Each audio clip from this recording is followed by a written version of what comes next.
When we're talking about progressive overload, we're really talking about increasing mechanical tension. The only two things that do that are going to be increasing the load and increasing the reps that you perform.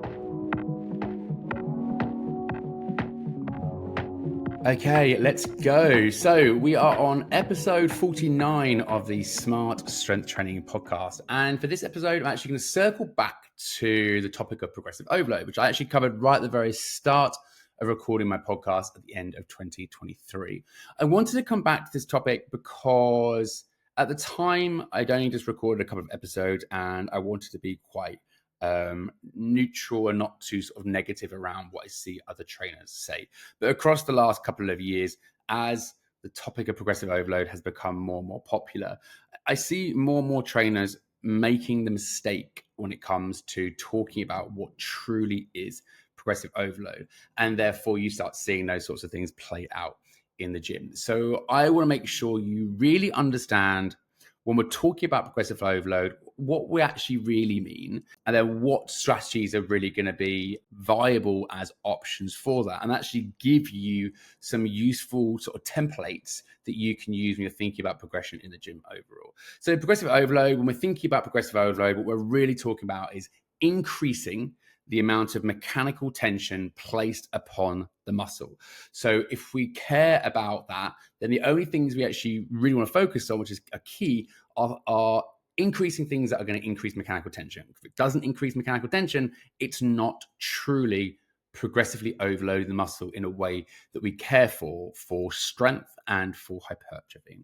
So the way a muscle works is by shortening and lengthening. Let's take the bicep curl, for example. So, well, to bend the elbow, a signal has to be sent from the brain to the muscle fibers for the muscle fibers to contract and to shorten and perform the curling motion.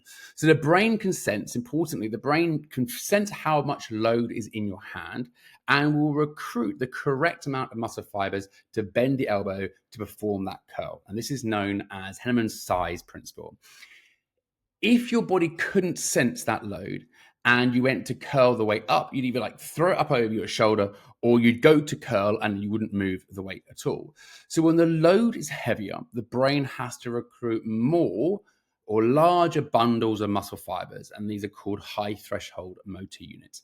And as you perform more reps, fatigue starts to build and the brain has to recruit more and more of these muscle fibers, these high threshold motor units. So it's the sensing of the load, the moving under load, that actually is mechanical tension. And we can have both passive and active forms of mechanical tension. Active mechanical tension is that shortening of the muscle fiber, whilst passive mechanical tension comes from lengthening or stretching that muscle fiber out, or those muscle fibers out under load. So progressive overload, as mentioned, is when we increase things that improve or increase the amount of mechanical tension that's placed on the muscle and therefore sensed by the brain, the nervous system. So when we perform repeated reps with enough load, that fatigue starts to build, as I mentioned, and the brain is forced to recruit more and more of these high threshold motor units. This continues until the point where you are unable to recruit any more motor units and you physically can't perform another rep. The brain has sensed this overall workload at the end of the session, and then, of course, the recovery process starts where proteins and other building blocks are sent to the bicep to repair the damage. I'll come back to damage in just a moment then. So importantly, absolutely vitally important you understand this bit. When we train the following week, this time you push a little bit harder than you did the week before. And then maybe the week after, you go a bit harder still. So that's an extra rep or half rep. Or maybe you just have slightly better control of your form, so you weren't swinging or using momentum to really keep the muscle fiber engaged throughout the movement. Repeated bouts of work at slightly greater workload each time increases the overall mechanical tension sensed by the brain. And then over time, the brain has to adapt to this increases in mechanical tension by laying down new muscle fibers. And this can be done in length. So for forms of passive mechanical tension, that's stretching forms of mechanical tension. We can lay down muscle fibers in length. This is called sarcomere, or in thickness, in cross-sectional area, laying down muscle fibers side by side, known as sarcomere myogenesis. But it is the sensing of that ever-increasing mechanical tension that the body has to adapt to lay down new muscle fibers, because it gives you more fibers to generate force through. The sensing of that tension is key. It's not the muscle damage. It's the progression in the exercise overall. Specifically, the progression at a high level of effort where the body is no longer able to recruit muscle fibers. Just a quick caveat, actually, I guess here, that at first, when you're a complete newbie to training, your body's exposure to high threshold motor unit recruitment is low. So anything is going to increase mechanical tension because you've got such low training age. But over time, as you get more experience, your body's already used to experiencing these high levels of mechanical tension. So therefore, it gets more challenging over time. So one of the main reasons I want to circle back onto this topic is to state this. It's that it's not just progression that is progressive overload. And the bit that's often missed out, or always missed out, that it's progression at a high level of effort, close to your maximal, that truly stimulates muscle fibers to grow. If what you're doing isn't hard enough, that isn't increasing mechanical tension and isn't actually progressive overload. And this matters in a program design arena.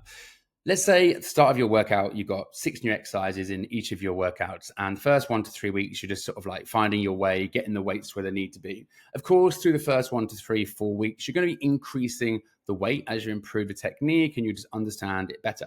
So if you look at that on a spreadsheet, everything goes up. But that's not progressive overload. Certainly not unless you're a complete newbie to that. What you're doing was just getting the weight to where it needed to be. Yeah, you might be sore. I've spoken about soreness on a previous podcast, but it wasn't done at a high level of effort close to your max. So as I mentioned, unless you're a complete newbie, that's not going to be progressive. It might take you 3 to 6 weeks to get the work to the point that you're truly maximal, getting that technique locked in, really get a feel for what the load selection needs to be. So weeks 1 to 6 often look great on a spreadsheet. But then weeks 6 to 12, the sort of graph lines, if you graph it, start to look much less impressive. But they actually are really, really progressive in the sense that they are at a high level of effort. It's very hard to progress when you're doing things absolutely at your maximal. And people get very focused on those first 1 to 4 to 6 weeks. And you see people rotating their programs all the time. I hit 6 weeks. I was struggling to progress. So I went to a new workout and I got loads of progression. None of that is progressive overload. That is a guaranteed surefire way to keep you from not building muscle.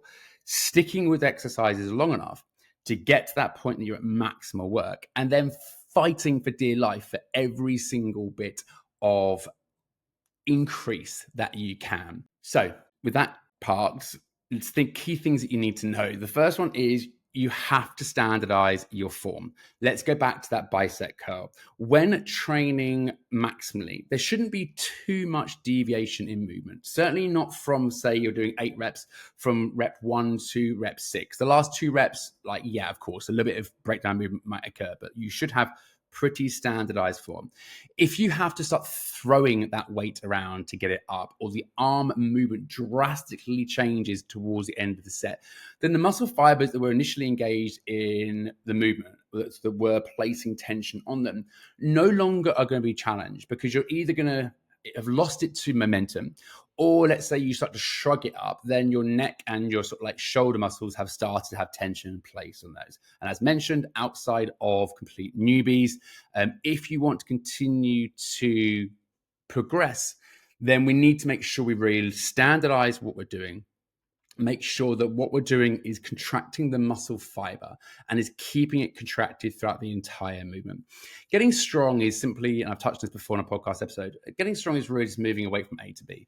Building muscle requires more focus on contracting the muscle against that load. So standardizing your movement is a really important thing to do. And then when you can progress at a high level of effort with standardized movement, that's going to be really guaranteeing you're putting that tension through the muscle fibers that you want. Okay, so how do we progress? What are we talking about when it comes to progression? Now, this is the hard line that I didn't take on the last podcast that I'm absolutely taking here. There are only two things that matter when it comes to increasing mechanical tension, and that's increasing the load in which you lift and the reps you perform. Nothing else increases mechanical tension and therefore is not true progressive overload. Of course, form, as mentioned, and the ability to keep the muscle contract are essential. So I'm not advocating for ego, but you often hear coaches say you can do things like slowing down the reps, adding pauses at the bottom or the top of the movement. You could go deeper into the stretch. So let's talk about why those aren't going to be improving mechanical tension. First up, tempo, slowing down your rep speed. This increases the time under tension. Of course, the word mechanical tension has the word tension in it, so I understand where people might get confused. Slowing down your speed is useful to a point. You go back to that curling. If you curl up and down too quickly, it's very hard to standardize the movement and you're much more likely to use momentum. So slowing down to, let's say, about 3 seconds per rep is going to be smart. Maybe taking that to 5 seconds might help you stay slightly better contracted and engaged in that movement throughout. But going down the sort of rabbit hole of going slower and slower still, 7-second reps, 10-second reps, that's not going to offer you any additional benefit. And it's massively going to reduce your ability to add load and add reps, which is going to impact your ability to truly increase mechanical tension. So like I mentioned, slowing down is useful up until a point, but then as always, as I mentioned, we want to standardize what we do and we just stay with that standardized protocols. What about pausing? So pausing really isn't useful outside of injury context.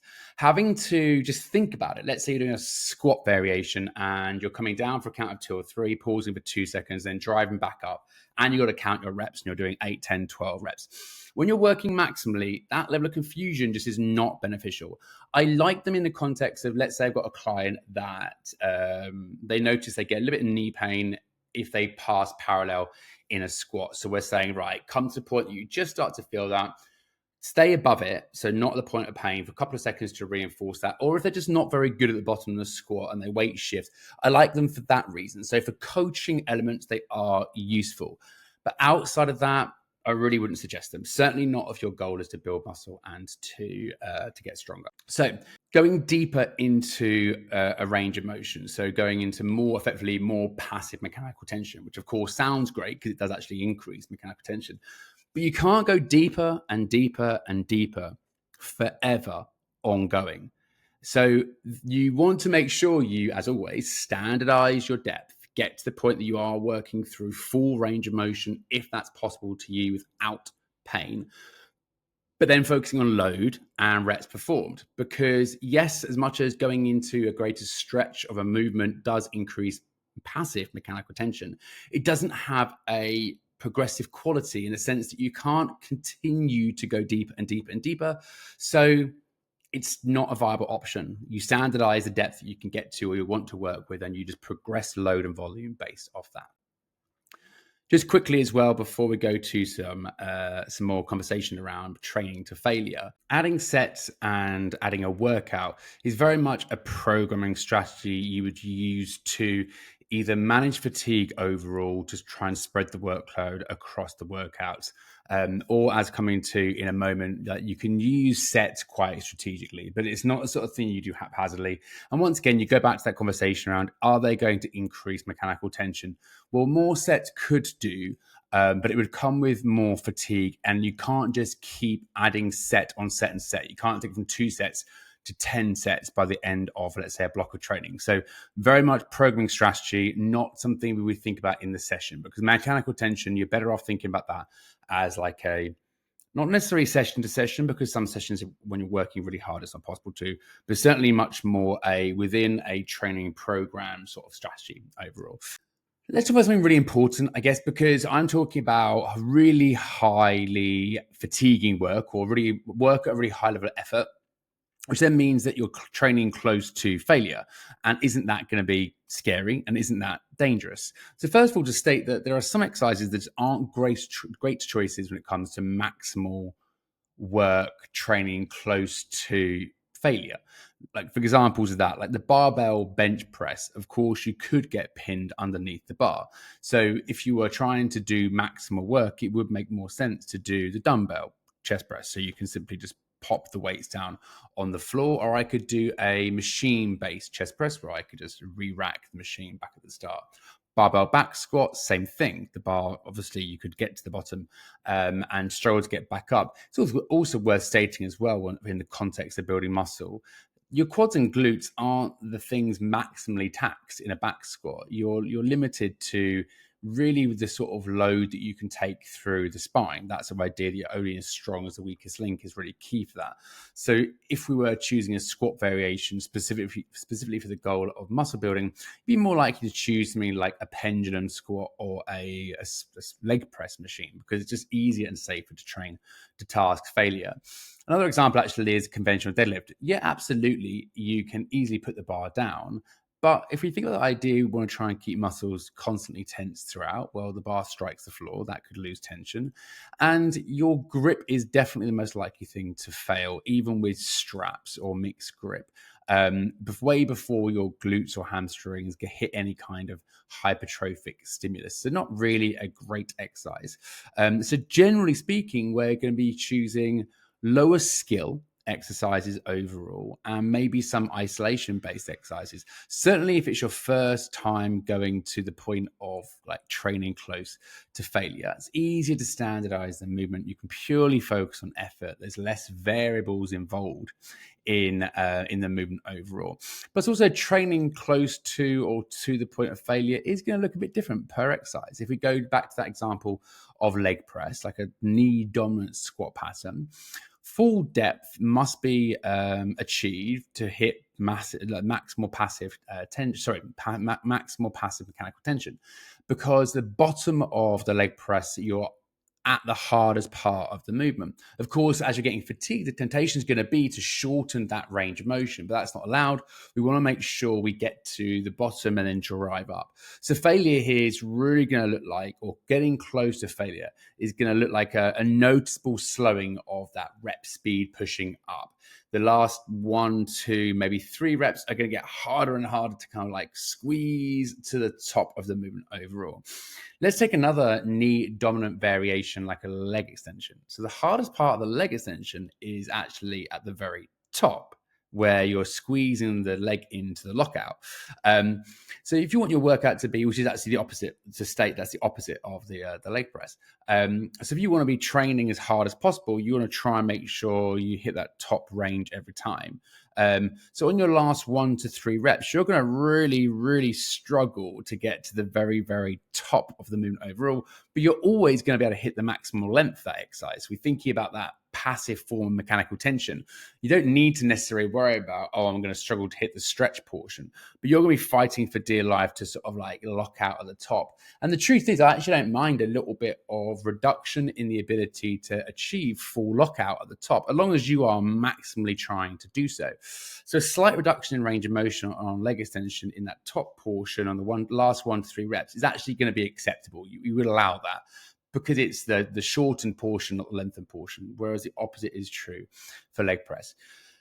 That is just to say, really, that the best exercises to build muscle really are going to be the ones that you practice a lot, that you know the setup, you know how to standardize it, and most importantly, you feel confident at overall. But trying to encourage people to start to push their exercises a little bit harder on those last 1 to 2 reps is really important, as that progression through your block of training starts to ramp up. So it's a really good time to talk about some strategy. So we know that progressive overload is this overall idea we're trying to achieve. But remember what I said earlier, that weeks 1 to 4 are all about sort of like setting yourself where you need to be. So beyond those 4 weeks, you need to start thinking about how are you going to progress next week? Because we need a little bit of strategy, because it could very easily come in without strategy and sort of mess this up. And I'll explain why towards the end.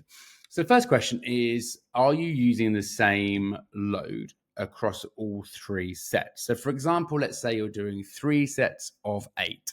If you're truly doing maximal work and you max out on your first set for 8, your second set, you're going to really struggle, but you might just about get 8. And then by the third set, if set 1 and 2 were truly maximal, you're probably going to struggle to hit 8 reps. You're going to probably get like 6 reps. So we have an ability here, like an opportunity to manipulate the loading across those sets to try and progress. So a nice simple way of thinking about progression. Let's say we're doing a dumbbell chest press, 14 kilos for 3 sets of 8. As I mentioned, that's more realistically going to end up being 2 sets of 8 and maybe 1 set at the end, your third set being 7, because this is maximal work, or it should be maximal work. So obviously you can go to hit the 8th rep on that final set. And then maybe the week after or the week after that, you might try and do 9 reps on one of those sets. And then let's say 9 reps in the first, 8, 8, then build up to 9, 9, 8, and eventually go to 9, 9, 9. But what happens when you want to go up? And that's pretty obvious. That's actually pretty logical. That's how you could do that. What happens when you want to go to 16 kilos? I was saying we were doing 14 kilos, and now we've got to the situation that we can do 9, 9, 9 across the 3 sets. There's absolutely no way when you go up to 16 kilos, you're going to be hitting 8 or 9 reps immediately straight away, because you were maximally working 9 reps for 14 kilos. So an approach to this, if you're going to go heavier, you need to be able to make sure you can lift that up. So you don't want to be massively fatigued by the time you try and pick that weight up. So a little bit of strategy can go a long way. So in this situation, an example could be in set 1, you actually could choose to do some sub-maximal work. Let's say you did 14 kilos for 5 reps. So you just sort of like use that almost like as a prep set.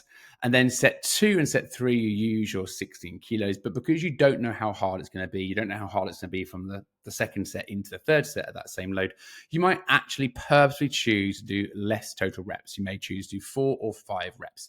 So you are going to get a big drop off in total workload that particular week, but that's okay because it allows you to get that new load lifted up. And over the next few weeks, you can start to build set 2 and set 3 up to 5, 6, 7 until you're at 16 kilos for sort of higher reps. And then you can drop that first set at 14 kilos, so all 3 sets are at 16 kilos. But that initial drop in workload just gave you a chance to sort of feel the weight going up. The first set being slightly lighter just gave you a heavy enough set that you felt it, but not if you went to like all 8 or 9 reps, it was massively fatigued and you tried to go heavier. Now you're fatigued going into a heavier weight. That's not going to end very well. You're certainly going to really struggle to do it. But let's say that drop off in workload really bothered you. So another way of working around this is adding a set in, and that's where we can be quite strategic with this. So we go back to that idea. You had 14 kilos for 3 sets of 9. I would still do the same protocol where I dropped the reps on the first set. So I like the idea of having a set in there that's kind of close to your max, but not maximal. You're not getting super fatigued. So you back off the reps a little bit, but it acts as like a little bit of a prep. So if you just do a warm-up set of 10 kilos and jump all the way to 16 kilos, it's going to feel super heavy. And that psychology can really sort of limit us. It's really nice to do sort of like one set pretty close to your limit before going to your new load. But now think of your workload spread across those 3 sets. So think of it as a cumulative reps. So you've got, let's say, if I had set 2, 3, and 4, all at 16 kilos, but I chose just to do 5 reps at all of them. Each set, let's say, is going to be not maximal work because I wanted to protect my ability to be able to do the sets, because you have no idea what set 2 is going to feel like having completed set 1, or sorry, set 3 is going to feel like having completed set 2 at 16 kilos, and so on. So that gives you a chance to feel the weight. And of course, then over the weeks, you can edge that up. So this interplay between the second I want to go heavier in load, I'm going to have to think about how am I going to do that? The reps need to come down. As much as I want you to train maximally, I also need you to be able to drop off where need be to allow for an increase in load. It's pretty logical when you're adding reps that you just try and add a rep at the same load. That's pretty like straightforward. But the challenge comes when we're trying to add load and we want maximal work. Well, we have to recognize that there might need to be a slight step off in maximal work to rebuild back up to that maximal work. And that's all a part of it overall. So both the strategies kind of get you to the same outcome. The key thing to probably respect is that obviously load incremental increases are fixed. Dumbbells go up in 2 kilos, 2.5 kilos each end, well, if you've got 1.25 kilos to put each side of a barbell, you've got 2.5 kilos. Machines have their own amount of workload. So you have to really recognize that if I do highly fatiguing work on set 1 at the lower load and I want to go up on set 2, then you need to make sure that you thought about that before just jumping in and going heavy from the get-go. So, and we mentioned that progressive overload requires this highly fatiguing work, but you do sometimes need to pivot a little bit to make sure you get there. So one of the key takeaways understanding progressive overload is that it's an overall strategy, not necessarily something that has to happen every single workout. As I mentioned, a lot of people stress out or they can't progress in a particular workout, especially when it comes to load. It's very, very hard to progress load when people are doing high reps. And people said to me, or people aren't messing with social media, Andy, I'm really struggling with X exercise. I ask them a few questions. One of the first things I want to know is how many reps they're doing. And if you're up in the high rep training zone, 12 reps or something like that, then you're trying to go heavier, you're not going to be able to go heavier and do 12 reps. Not possible. So strategy becomes really important. And this is where that programming and understanding programming can be important, recognizing that if you've been working in a block for 8 weeks and it's a 16-week block and you've been progressing your training up to a point and a lot of your work is maximal and you've got 6 exercises per workout, 3 workouts per week, so 18 exercises, let's say all of that is right up on your limit. That's both physically demanding and mentally really challenging. And that's actually why you might want to bring in a new exercise. So eventually I said that when you're starting a new program, you have this intro to the load selection. So if you're in week 10 and stuff's really maximal, you're in a workout, you look at your log thinking, God, I've got like 6 exercises here that I know last week were really, really brutally taxing. Just by bringing one new exercise into that workout, just gives you a little bit of sort of mental bandwidth that you know that one exercise is just like this week, you'll just be finding your weights with it. That can actually be quite liberating. So you can push the exercises you really want to focus on really, really well, because psychology can really kind of play into that. So to summarize, when we're talking about progressive overload, we're really talking about increasing mechanical tension. The only 2 things that do that are going to be increasing the load and increasing the reps that you perform. Slowing down your rep speed is a nice way to keep your ego in check, but is not a continuous method of progression, nor is increasing range of motion. You want to standardize your speed, standardize your range of motion overall. You want to train hard with that fixed motion, and then you want to be consistently progressing that overall. Anyone saying adding sets or a workout is progressive overload probably needs to go back to school, unless they're talking about a programming strategy rather than true progressive overload. I use expression quite a lot, train smart. And when I think about training smart, when it comes to progressive overload, I think about that strategy. How are you going to progress? It's not good enough just to look at your load log from the week before, see what you did, and then just see if you can beat it. I mentioned that we want to try and manage fatigue. I mentioned that we want to think about how we're going to actually increase that load. So if you just jumped in and done set 1, as you would do normally, and you think, oh, I might try and go heavy on my last set, but you're massively fatigued by you get to the last set because you've already done 2 sets of maximal work at, well, last week's load, but the load that's lower than what you're going to.